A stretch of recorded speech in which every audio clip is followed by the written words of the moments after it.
please tell me why in the freak is Ryan World still making videos? Just retire, Unk. Ryan's World's parents finally got what they deserved. Ryan's World made his parents over $34 million at just 4 years old. But now, yeah, yo, maybe we gotta pop out babies. I'm praying you get your girlfriend, your wife, or somebody pregnant because you need $30 million. now 10 years later, their entire empire is crumbling. A multi-million-dollar movie that completely flopped, being investigated by federal authorities for misleading children, and Ryan himself, now 13 years old, making it very clear he does not want to be doing this anymore. Bro, imagine being 4 years old and you make enough bread to retire your kids. At 4 years old, you don't even know what the process of making a kid is. I hope you don't, at least. That would be really, really weird, in my opinion. But his parents pissed away his entire income? How? So when you look at everything his parents have done, this downfall, yeah, it feels very deserved. So let's break down how Shion and Loan Kaji built a $1 billion YouTube empire off their own son, and how their own greed slowly destroyed it. So how do you guys feel about child YouTubers, by the way? Do you guys feel like it's unethical because you're kind of forcing your kid into like some type of child labor thing? Would you guys do this? Would you guys not do it? Let me know.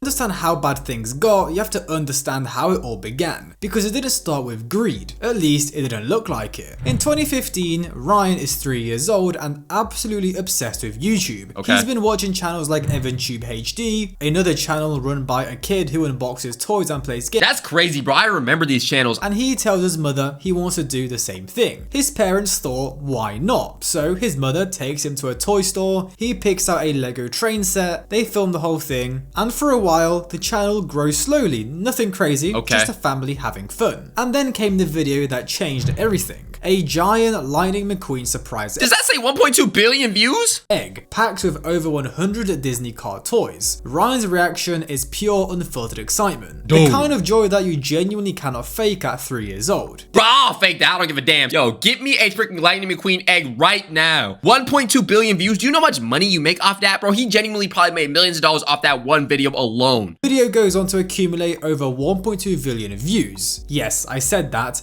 billion. Wow. This genuinely transformed the Kaji's family lives overnight. Bro, you guys have to understand, like, bro, 1 billion views, that's like the type of views you get on a song that's insane, like Despacito or something. That's not normal for a YouTube video that's like 10 minutes long. I know he was eating good for years. They went from a regular household in Texas into one of the biggest kid YouTube channels. And this was a very important moment right here, because at this point, Shion and Loan face a choice that every parent in their position has to face. Which is? Do you treat this as a wonderful, lucky moment that your child gets to enjoy, or do you look at these numbers, do the maths, see the potential, and start thinking about what comes next? And I ain't gonna lie, bro, as greedy as it might sound, I'm putting my kid in a sweatshop, bro. Well, not like literally, but yo, you're getting to work, bro. You make that much money off one vid, you gonna review every toy in the existence of the world that ever existed. Screw the ethics. Kajis made their choice pretty quickly and took things very seriously. Within months of that video blowing up, the channel's growth became exponential. Brand deals came in, sponsorship offers, merchandise proposals, and Shion and Loan, a structural engineer and a high school chemistry teacher, made the decision to quit their jobs entirely and go all in on Ryan. Okay, whoa, hold on. This is Ryan's toy reviews, okay? Not Ryan's parents' reviews. Keep working them jobs, all right? This ain't your money. This is your kid's money. On the surface, this may sound like supportive parenting, backing your kid, believing in them, but look at what they actually built, and this kind of framing falls apart very fast. They formed Sunlight Entertainment, a full production company. At its peak, the operation employed over 30 people. If you think about it, it's very crazy. 30 people on full salaries, benefits, production costs, and equipment, a massive financial machine that needed constantly feeding. Bro, and this is all because of a kid, a baby reviewing a toy, bro. Also, what do you possibly need 30 employees for to review toys? At this point, they're not doing toy reviews, probably. They're probably doing other types of videos that need some crazy production. All you need is an editor, that's it. And there was only one person whose name was above the door, Ryan Kaji, a literal child. At their peak, the Kajis were running more than 10 channels simultaneously, and across those channels, they were producing up to 25 videos every single week. Which, if you really think about it, is kind of sad. Ryan went from being another ordinary child to a superstar. His whole house and all the rooms were gutted and converted into professional filming sets.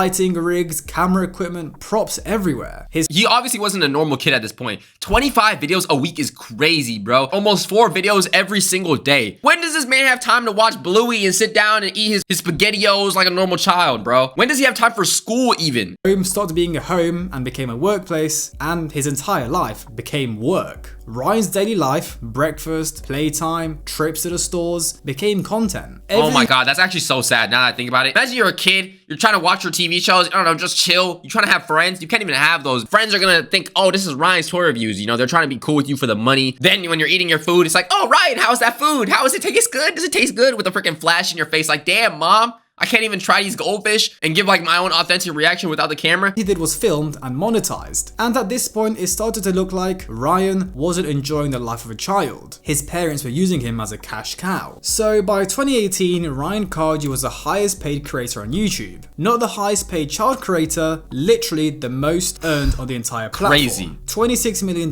in a single year. And he was just 7 years old. But with all these numbers about how much money they were making started coming out, things started to become very weird. Because when you think about it, a $1 billion brand built on a child's face and a child's labor, well, there's no guarantee that this money will ever become his. Right. Unlike child actors in Hollywood, who have had earning protections in place since California passed the Oh, I actually didn't know that. Okay, this is interesting information. child influencers had virtually no legal protection at all. Every single dollar Ryan generated legally belonged to his parents. All of it. Ryan had no trust fund being set aside and no legal guardian protecting his finances. That's gotta be illegal, right? Because, I mean, they're making the money in his name, in his likeness. He has to have some type of, like, guaranteed income. Interests, literally nothing. He was the golden goose and the cage had no laws around it. And things only continued to get worse. As the channel grew and the business scaled up, the content changed. Because what started as a kid genuinely playing with toys he loved, slowly, quietly shifted into something else entirely. Facts, because as a kid, you're gonna like certain toys, and then you get older and you're not gonna like them toys. Like me, I grew out of my Barbie phase real fast. I'm kidding, okay? I was not liking Barbies. I did like Barney the dinosaur a lot, though. Very unrelated, but briefly to mention, if you're enjoying the video so far, please make sure you go and smash the subscribe button. We're on the road to 200,000 subscribers. Thank you very much. His videos had sponsored segments, brand deals were sneakily added into videos, and products were placed into Ryan's hands. Toys, food items, toothpaste, games, and Ryan And then he has to do them sponsored segments where it's like, oh, I love this toy. He does not like this damn toy. with them, react to them, endorse them. And his audience, which is of course mostly toddlers and preschoolers between the ages of 2 and 6, had absolutely no idea to understand what was happening. Think about the audience for a second. These are children who still believe in the Tooth Fairy, Santa, and so on. Children who cannot read. Children who literally look at Ryan as a kid just like them. Wait, I always wonder, like, what's the point of a sponsor, like, advertising a certain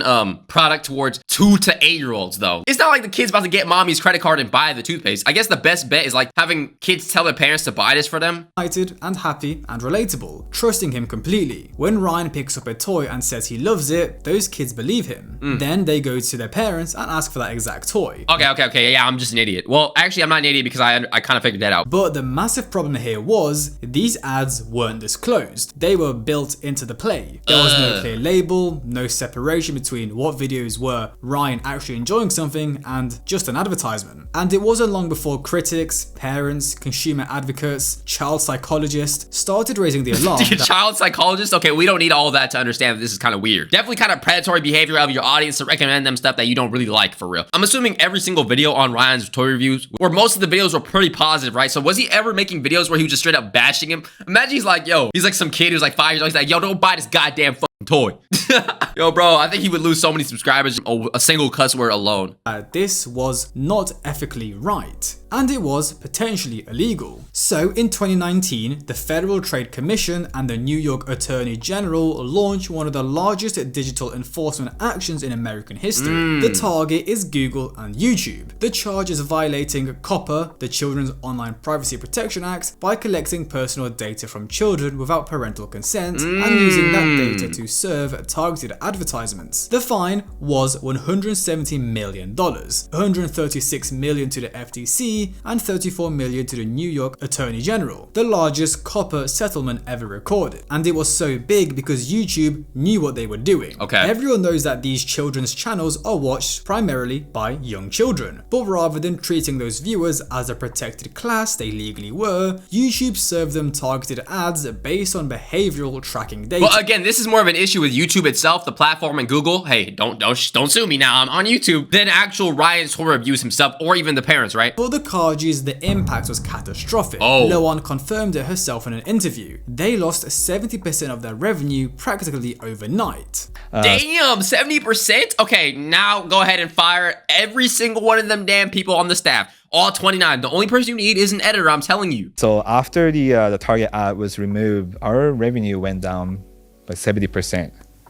After just that day. Yo, where are these people from? Is this guy Japanese? Why does he low-key sound Japanese to me, bro? So what was this date for people that don't have context? Okay, so the FTC, I guess, prohibited the target ads for the made for kids content from He is definitely Japanese, bro. YouTube after a certain point, and that the target ad it takes the big role on the YouTube, and after that point, that's the majority of the revenue, the ad revenue. So after that was taken out from the kids content, we lost revenue of 70%. And when you think about it, this destroyed the operation of Sunlight Entertainment. They had 30 employees, multiple channels, and so many production costs. And now overnight, 2/3 of its previous income completely disappears. Okay, so what are they gonna do? Are they gonna be cool with that, or are they gonna decide to like slave Ryan even more to make more money? And this had an effect on Ryan, because this meant the financial pressure went up, which meant they had to pump out The financial pressure on a freaking toddler, bro. That's crazy. more content, take more brand deals, and do literally everything for an extra penny. And around this same time, the Kajis rebranded Ryan Toys Review to Ryan's World.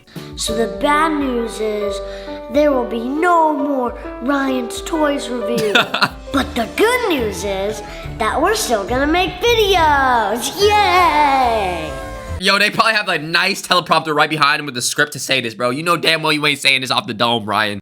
We're just gonna change the channel name, and now it's gonna be called Ryan's World. Okay, We're smart. changing the channel name because we don't just do toy videos, we do science experiments, and we do challenges like the floor is Okay. lava. It was framed as the channel growing and evolving, but behind the scenes it was more damage control, an attempt to distance the brand from controversy and make it look less That's smart though, because you're making that change without really tying it to the drama. commercial. But then came issues that no rebrand or money could fix, because Ryan, he was growing up. The kids who had discovered him at Yeah, give that man the secret serum that the billionaires like, that keeps people young. I heard somebody say that they eat babies that keeps them young or something like that. It's probably a conspiracy, but hey, Ryan probably can afford it. He has enough money if it does exist. 4 and 5 years old were now preteens. They'd moved on to gaming channels, to social media, and to other content that actually reflected their age. Okay. They weren't watching toy unboxings anymore, and Ryan's peers, other kids his age, weren't interested in watching a 12-year-old pretend to be excited about toys designed for 5-year-olds. One of y'all please tell me why in the freak is Ryan World still making video? If y'all don't recognize Just retire Unk. Yo, this actually is Unk status though, because he's been doing this since he was a kid. He's been working for like over 10, 13 years. who this dude is right here, and yes, I'm saying dude, he's a grown man. I'm gonna show you something real quick. And this is him back in 2018. I remember as a kid, I used to see his videos all over the place. Damn, bro, 2018? That was really almost 10 years ago, bro. Time is flying by. And then this man said he was watching him as a kid. If this man is saying he was watching him as a kid, that's crazy, because this man looks like he's about 28 years old at minimum. I'm like, yo, this little kid's making a lot of money. Bro, he has 39 million subs. And back in the day, he was pulling 2 billion, 1.2 billion, 400 million, 461 million. He was Bro, these like 2 videos alone, 3 videos, are enough for the average person to retire. Deadass. Mr. Beast before Mr. Beast. I recently saw this video on my timeline, and in 2025, he is still making videos. So I went on a search to figure out why. He does not want to make videos, at least from what I've heard. Apparently, bro, his parents is forcing him to make videos, and you're asking why? I'm gonna show you. Lil bro has an estimated net worth of $100 million, and this is probably not even all his money. Okay, if that's the case, why not just retire then? I don't get it. He already has 100 M's. You know, the net worth doesn't get all your money. Comments started appearing under her videos. His voice is deeper than mine now. How is he still doing this? Former fans saying they used to be jealous of his life, and now they were grateful to be At some point, it just becomes kind of weird. It's like Blippi, bro. Like one of them old ass YouTubers who just like makes kids content. Like, bro, unless you're gonna become Mrs. Rachel and make like teaching videos for the new generation, acting like you're a kid, it's gonna start looking weird. Like some people are gonna start creating those like predator allegation conspiracies, bro. You just don't want to be doing this, bro. Start making like cartoon reviews or something. Start reviewing anime or manga. That's tough. kids. And this continued to platforms like TikTok, where people made memes about him, which got millions of views. And here's the massive issue that Ryan's parents had created. Their entire brand, the merchandise, the partnerships, pretty much the whole channel identity. You know what? Screw it. If these parents are really about their money, have another kid. Another kid, you know, and just Ryan's toy reviews. Instead, make it, if it's a girl, Rihanna's toy reviews. Brian's toy reviews. There we go. And then you keep the unlimited money glitch, bro. Was built on a specific image, a cheerful, excitable young Ryan. But now that he's grown up, they won't let him change his content or step back and explore his own interests. No, that's too big of a financial risk. They're still gonna make him unbox toys at 13 years old, even though his audience doesn't want to see that anymore and Ryan doesn't want to do that. Yeah, bro, like 13 years old, hang it up. Really, by the time I was like 8 years old, I didn't even play with toys anymore. You're gonna have to start reviewing games, comics, stuff like that for a little bit older audience. Anymore. So what did they do? Well, they pushed harder. More uploads, more recycled content. They began just reposting old videos, running live streams on repeat, and chasing whatever ad revenue was. Gang, if you're gonna do this, you might as well just like create some type of TV channel on actual TV for kids to watch. Why not just make him just do other content, bro? Like Fortnite gameplay. There's stuff that are made for preteens, especially like nowadays, bro. Gaming is huge, streaming is huge. Make this man a Twitch streamer and play video games. Still tuning in. They even tried new stuff such as gaming content and educational challenges to chase Ryan's older audience, but they were all flopping, pulling a fraction of the views the old content used to generate. Was that an IRL Ryan's World stream, bro? Commenters even pointing it out and calling it very forced and cringe. By 2023, Ryan had fallen from 1st to 17th on YouTube's highest earning list, the same list he topped for 3 years running. And everyone could see it. Ryan's world was slowly falling apart. And his parents, rather than acknowledging that, they just kept pumping out the videos. And if there's one moment that crystallizes exactly what Ryan's life looks like behind the brand, it's his podcast appearance. Ryan is the guest. He's been brought on to talk about his life, and guess what? His parents are there with him, bro. his channel, his experiences, but watch the dynamic and it becomes deeply uncomfortable very quickly. Like, Ryan, are you going to keep making YouTube videos, given your interest to be an animator and maybe go behind the camera, like as you get older? I think I will keep going for a while, yeah.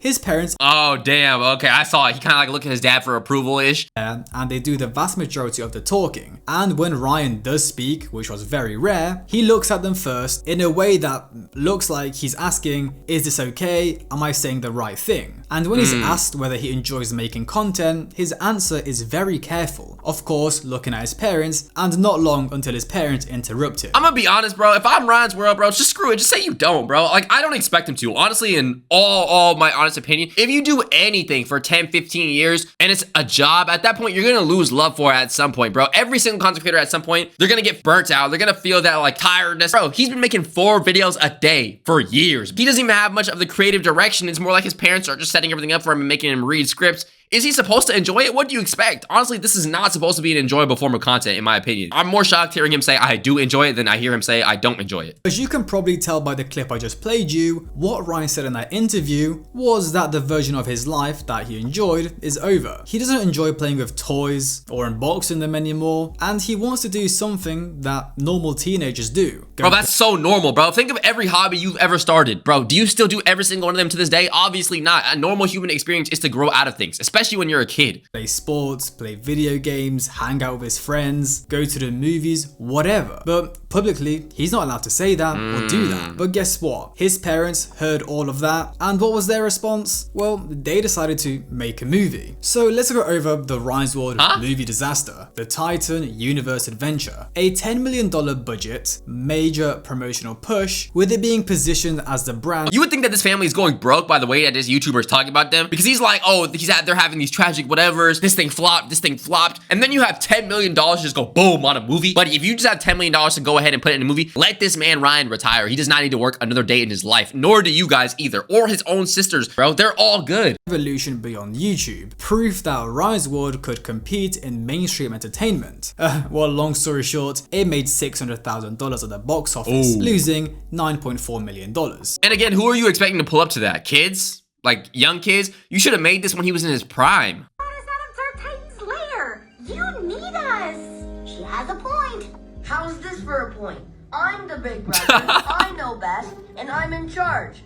Theatre staff across multiple countries reported screenings with 0 attendees, not low, literally 0. And by the third weekend, films with essentially no marketing budget were outperforming it. The IMDb score settled at 1.8 out of 10, one of the lowest ratings of the entire year across any film in any genre, and audiences described it as a cash grab that failed to even succeed as a cash grab. Okay. It was a YouTube quality production that had no business being projected onto cinema screens. And if you really think about it, it makes no sense. Ryan's World is older, yet they want to make a movie about him opening toys or whatever. And then when you even take a look at the channel analytics, his views have dropped. So bro, I really think that Ryan would benefit a lot from just saying screw it to the whole like young kid persona. Kids watch that like bubbly, lovable, happy personality, but as you age a bit, people start to value more of like an authentic approach to things. He should be like, yo, this toy is ass, bro, and just throw it or something. I don't know, like that rebel teen phase or whatever, or just more like a raw, honest opinion on things. Screw the toy review, start doing food reviews or something, start playing sports or something, start like throwing a couple like cuss words in your videos or something, man. Like start showing like everybody else that you're also just like them. Like you're not some like crazy like dystopian utopian project that was implemented on this world to be a cash cow. To make a movie with a massive budget, of course it's not going to make money if your YouTube videos aren't making money. And this movie was more than just money burnt. It removed any remaining doubt about where the brand stood. This was a public, documented, bro, screw the brand for a second. Let's talk about him as a human, as a person. You're supposed to age, you're supposed to grow out of that whole like, oh, this is a lovely toy, guys. If you're 15, 18, 30 doing that, bro, people are not gonna buy it. Irrefutable confirmation that Ryan's World had lost its audience completely, and that his parents were still spending money they no longer had trying to. Like if you want to keep this man as like a child persona, put this man on like Disney shows, some new Cartoon Network series or something. But if you actually want him to like be marketable towards his age group, you gotta switch it up, bro. Do something more catered towards teenagers and actually keep at it. Don't just go back to like toy reviews, because that just shows that all of it's a cash grab. The way you make money nowadays, it's not forced. It's more of like an authentic approach. And when people feel like you're forcing a persona,